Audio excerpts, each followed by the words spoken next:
The road rolled by like a gray snake as we made our way to Beaufort.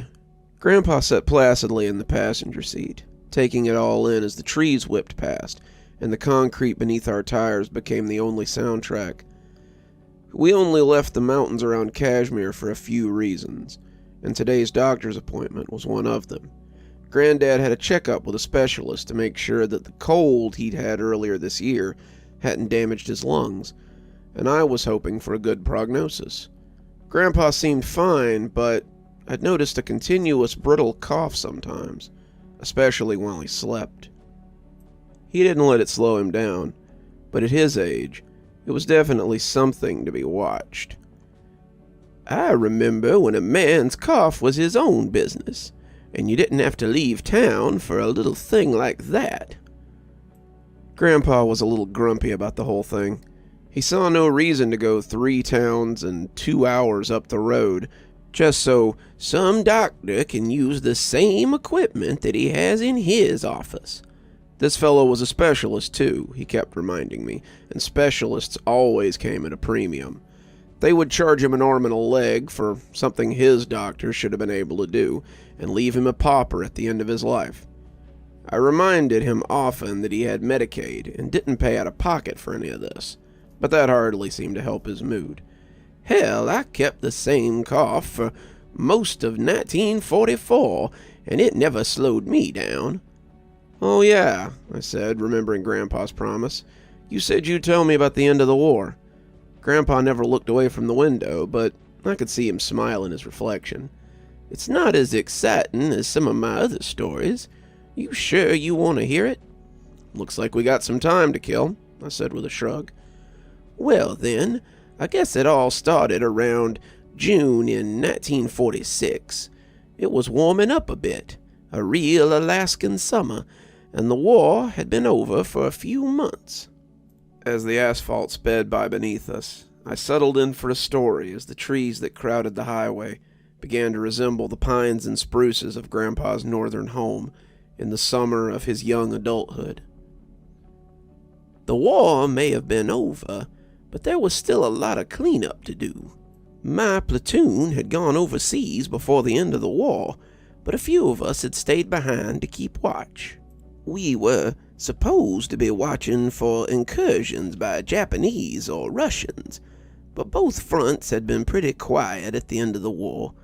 Our brass was just starting to foster the paranoia that would take us into the Cold War, but Alaska was experiencing one of the warmest summers in a while. The snow had melted and many of the locals were taken to the waters to fish and hunt. We were seeing more small crafts than military fleet vessels these days. John and I had been selected to stay with the small unit they had stationed here, and we were about 30 in all at the base. Our days were spent keeping watch and keeping the place ship-shape, and there were some of the most comfortable times I'd ever experienced in the military. It had been about 4 years since I'd left home, and my tour was coming to an end. I could re-enlist, but with the war over, many of us were being discharged and sent home. The need for a large standing military, especially in a place like Alaska, was minimal, and John figured we wouldn't be in the barracks for much longer. Turned out he was spot on with that prediction. It was Wednesday when the trucks came in, and the major called our unit to the flagpole for reassignment. He called us last, and it seemed we were in for a surprise. "Smith and Register, you're being discharged. The United States would like to thank you for your service and wish you luck in your future pursuits." He handed each of us a manila envelope and nodded before leaving us to contemplate our turn of events. And just like that, it seemed my time in the army was over. John and I cleaned out our footlockers, and as we waited for his sister to come pick us up, John asked me what I would do now. I thought about it for a few minutes, but couldn't answer him right away, as it turned out. After some thought, I told him I guessed I'd go back to Georgia. I'd return to the forests and lakes that I loved and become a farmer or something, I suppose. I knew enough herb craft and handyman stuff to get by, but I admitted I had no real prospects. "Why not stay here for a little while?" he asked, almost hopefully. "Here?" I asked, not sure what he was driving at. "Yes, you've been a friend to me and the family, and we'd be happy to extend you our hospitality." "Well, my plane ticket's only good till the end of the week, but I guess I really don't have any pressing reason to go home." Truth be told, what John was suggesting was interesting, more interesting than farming, and I was curious to see what his intentions were now that the war was over. John's family were good people, and I'd gotten to know them quite well in the time I'd spent here. I knew they'd put me up, they'd probably help me find work, and I could do much worse than helping his sister in the library or one of his cousins on their many pursuits. Turned out that working for one of his cousins was just what John had in mind. John's family had a farm on the reservation, and it reminded me a lot of the house I grew up in. It was a long building with a lot of little rooms worked into it, and John lived there with his mother and father and their 3 remaining children. The other 3 were off on their own, but they came to visit pretty regularly. Sundays were usually busy as siblings and cousins and grandkids came to eat with the family, and I was welcome at their table just like any other relation. John's father had held me in high regard after I saved his grandson, and his daughter and I had become fast friends after the incident with the ruin. So I called my parents and told them I'd be spending some time in Alaska, and they said that sounded fine, but to be sure to keep in touch. John and I spent about a week on vacation before one day he took me to see one of his cousins. You know I drove truck after the war, but I bet you never guess how it started. John's cousin owned a small construction company before the war. The company had a reputation for working fast, efficiently, and not cutting corners when it counted. As such, he'd gotten a lot of military contracts when they started renovating a lot of the old military bases in Alaska so they could make them livable for soldiers. He'd come out of the war rather well off and was ready for a new challenge. He had used his trucks to help with the transport of goods sometimes, and he'd seen the merit in the transportation business and export line. He was starting a trucking company, something that was a little trickier in Alaska than it was in Georgia. His cousin Wayne was a beefy guy without much neck, and he looked at me without much confidence. "You ever drive truck before?" "Transport trucks in the military, sometimes regular trucks back home to help someone move or help pick something up. These are big trucks. Some of our routes take us over treacherous terrain. Can you handle yourself?" "I believe I can." He nodded, not really looking impressed, but clearly willing to give me a shot. He took me around and showed me the truck he had, introduced me to a guy named Doc who looked like a Yukon prospector more than a mechanic, and told me to show up Wednesday morning for my first delivery. "We'll start you off local so we can see how you work out and break you in slowly." These trucks weren't the huge 18-wheeled giants that have become so common these days. These trucks were more like troop transports I had driven sometimes for the military, and I could already feel the gears sticking and hear the brakes squealing any time I touched them. The loads we carried wouldn't be massive, likely only a few hundred pounds at a time, but a job was a job, and I was happy to be employed. John's father was glad to hear I was employed too, and said he'd rent me a room once I started making a steady wage. It's not fancy, and it's certainly not quiet, but it's a space to keep your things and a bed to sleep in. Room and board gets your meals as well, and we'll be happy to have a man like you under our roof." I thanked him, shaking his hand, and went to settle into my new place in the world. I would spend the next 6 years in Alaska, and sometimes I regret ever leaving. Alaska was where I learned to trade, where I met the best friend I ever had. and where I met your grandma. In a lot of ways, my life would have been very different if it weren't for Alaska. We might not even be having this conversation if they'd sent me to the front lines instead of sticking me in a frozen backwater. I'm pretty thankful now, but there were days I definitely questioned what I was doing there. Driving truck proved pretty easy, and I spent my days mostly hauling Wayne's equipment from one job site to the other. Wayne had about 20 guys in his outfit, and most mornings started by taking them to the job site, unloading their gear, and then taking some more to a second job site and repeating the process. Sometimes I helped them on the site. Sometimes I worked a few hours in the morning and was free to wander till they needed picking up again. Either way, there was money in my pocket, and I couldn't complain. John spent his days on the farm, helping his parents and siblings bring in the harvest or tending to the livestock, and we spent our evenings on the front porch drinking beer and talking about old times more often than not. Sometimes his siblings would join us. Sometimes we'd sit with each other for company. But I believe that John and I started the tradition that the two of us keep to this day. John had stories about his youth, and I had stories about Grandma and Glimmer and the oddities that I'd encountered in North Georgia. In John I found a kindred spirit, and his childhood seemed to be as fraught as mine. "It's nice to have someone to talk to about these kinds of things," he said one night after finishing a story about saving his cousin from one of the otter people who was supposed to live near the coast. "Even some of my own people don't believe in these things, and the ones that do don't often like to talk about it. Talking invites these creatures to come back, calls them to the teller, but I say that by telling, we spread knowledge. People should know that things like this are out there and that they can be dangerous if they aren't careful."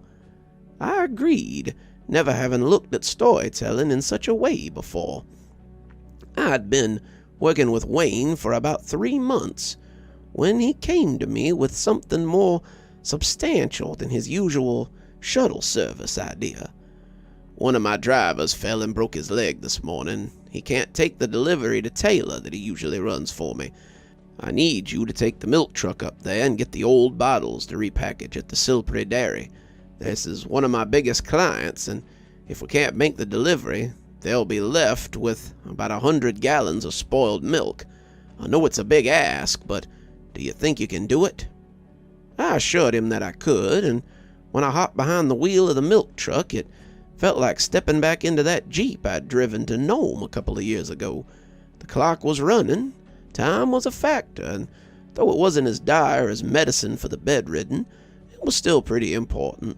The bottles clinked against each other as I took off, and I heard 'em jingle all the way to Taylor. The roads back then were little more than dirt tracks, but the thick snows hadn't come yet, and the sun showed me the way as I rumbled over the ruts and holes. I passed through towns that I'd seen boarded against the blizzard last time I'd been here, and when I turned onto the last stretch of my journey, it was well before noon. The milk truck had been well kept, and the gears hardly whined as I shifted through them. It was hard not to keep an eye out for red lanterns or little hairy men on the hunt for game. Alaska was a place where you could plausibly catch sight of anything, a land that seemed steeped in magic, and I doubted then that it would ever be tamed as the West had. Alaska, like Appalachia, is not a place to surrender easily to new management. Nothing of note had happened until I came across the dog.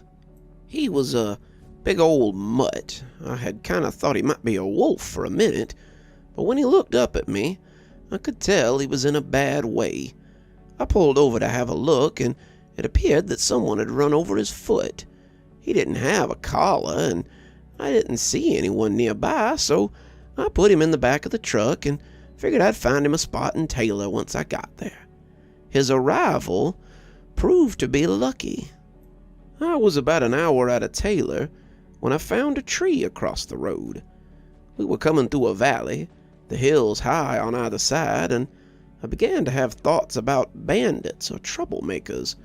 I took my knife and went to go check it out, looking around for signs of ambush as I went. It wasn't a very big tree, half-grown thing at best, and as I shifted it, I heard my new friend start growling. I dropped the tree and drew my knife, calling it a challenge to what I figured was a couple of would-be thieves. That's when I heard the noise. It was like squirrels with the volume turned up to 1,000, and the dog started to bark louder.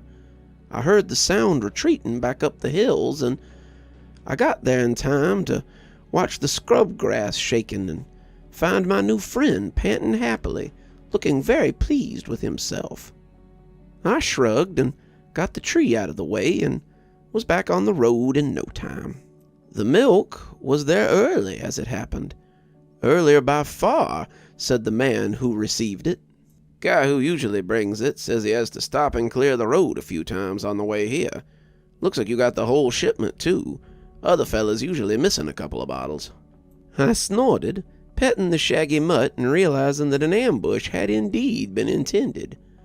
I loaded up the empty bottles and made my way into town to see if I could get my new friend some help. The local vet patched him up and said he looked like a fine dog, and if I had a mind to keep him, that I'd probably get many good years out of him.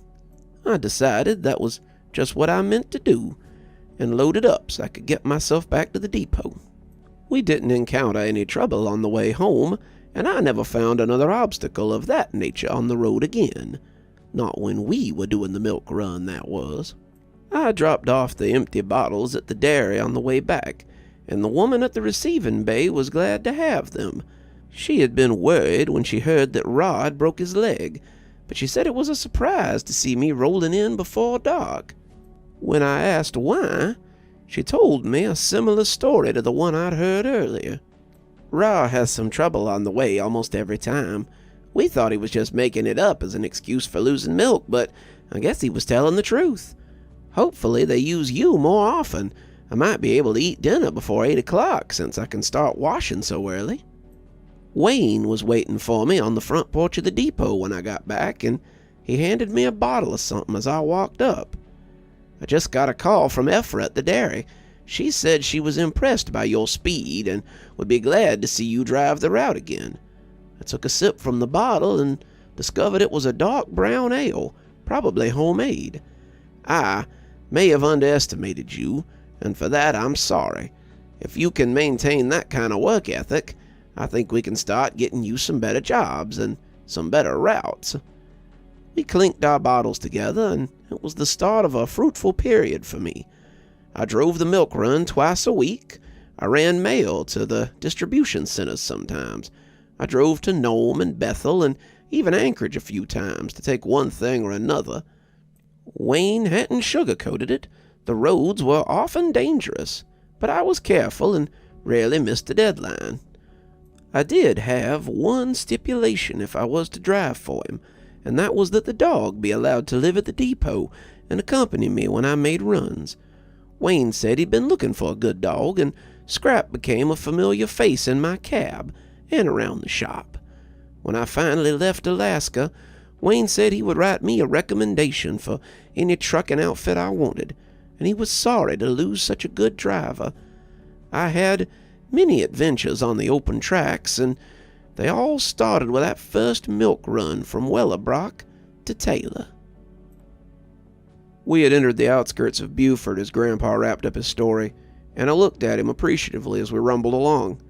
"Sounds like you were one of the first ice road truckers," I joked, and Grandpa scoffed. "Pure silliness.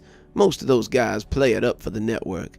I definitely had some harrowing times and some tricky deliveries, but if every day had been like that, I'd have likely never made it all the 6 years. I did run up on a bear once, a big brown fella but we were pulling into the parking lot, and Grandpa shook his head. Looks like we'll have to save that one for another time." I couldn't help but feel a little cheated. Grandpa's stories sometimes seemed as constant as the old man was, and I prayed they never ended. You're still here. I thought you might be. Thanks for joining me for tonight's story. If your insatiable appetite for horror knows no bounds, might I suggest one of our playlists, or one of our previous stories in the archive? There should be one appearing at the end of the story any minute now. And of course, if you're not subscribed, why not go ahead and hit that subscribe button? Maybe hit that notification bell so you don't miss any of the spooky things that we do here. If you prefer your horror a little more analog, you can always pick up one of my books. There's a link below to my latest, and it'll take you to all the great things that I've posted on Amazon. For my book lovers in the audience, I always suggest coming on down to Patreon so you can become part of my ghostly reader tier and get a book anytime I write one, which is usually about twice a year. Speaking of my patrons, let's go ahead and thank them, shall we? Thanks to Unicorn Hollow for being our spooky ghost contributor. Thanks to Janet and Lady Vengeance for being our spooky skeleton tier contributors. Thanks to Hi Stacy, Winter, Xaronan, Emily Coltsfoot, Stephanie Carrington, Marianne Schuler, Tyler Parker, and Jennifer Damron for being our ghostly reader tier contributors. Thanks, everyone. We just couldn't do the show without you. If you think you might like to support the show in a more monetary fashion, come on down to Patreon. I have many tiers. I'm sure you'll find one that suits you best. I always recommend the Ghostly Reader tier, since you get a signed book anytime I write one on your doorstep. But I have many tiers, and again, I'm sure you'll find one to suit you. And as always, thanks for stopping by. Dr. Plague, signing off. Have a wonderful evening.